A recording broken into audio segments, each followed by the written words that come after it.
Passarem la paraula al grup parlamentari socialista. Té la paraula la diputada Marta Moreta. Gràcies, presidenta. Em permetran començar amb un exemple que em va afectar a pròpia pell i que em sembla que explica molt bé l'informe aquest.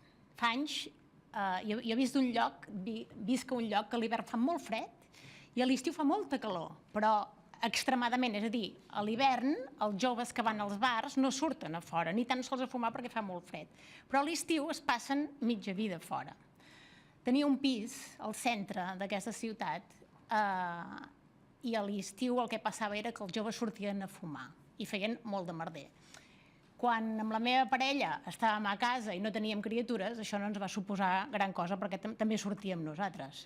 Però quan van tindre criatures, si la criatura tenia 4 mesos i es despertava cada 2 hores, el que era bastant desagradable era que quan la tenies de dormir i havies obert la finestra, que era un primer pis, i senties tots els sorolls i et despertaven i a sobre quedava tota l'habitació plena de fum perquè era un primer pis, era realment insofrible, perquè això passava cada dia de tots els dies de l'estiu. Per tant, és un exemple molt clar i no s'ha solucionat el problema. Jo he canviat de pis, això sí, però el problema continua en el mateix bar.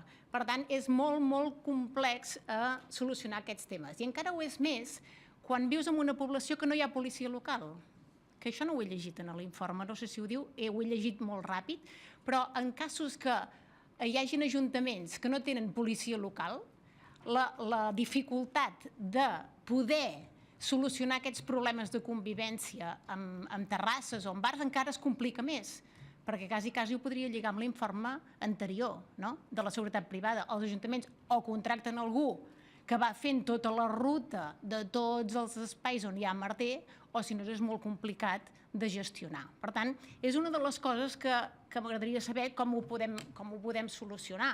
És evident que tenim les ordenances i les ordenances les podem fer, però qui farà aquest control? No veig que els alcaldes i regidors hagin d'anar voltant per tots els bars del municipi mirant si es compleix o no la normativa. D'altra banda, és veritat que de sorolls n'hi ha de molt tipus, però segurament els produïts per les festes majors són els que menys queixes acostumen a tenir dels municipis, perquè estan molt acostumats que cada any són les mateixes dates en què es produeixen els mateixos sorolls. El que empipa realment és quan aquests sorolls es fan crònics i són cada dia. I per tant, penso que és veritat que hi ha molts sorolls en festes majors, però també s'hauria de poder distingir de quan és una festa major o quan és una cosa que és crònica i que ja es passa habitualment amb les terrasses i els bars. I només volia acabar dient que el descans és essencial, superessencial per la vida diària, i per aquesta raó crec que tots, entre tots, hem de posar tots els esforços perquè això millori i ens puguem emmirallar en els països que ho estan fent bé i, per tant, solucionar-ho una miqueta més. Moltes gràcies. Moltes gràcies, diputada. Passem la paraula al grup parlamentari de Catalunya Sí que es pot. Té la paraula el diputat Albano Dante Fachin.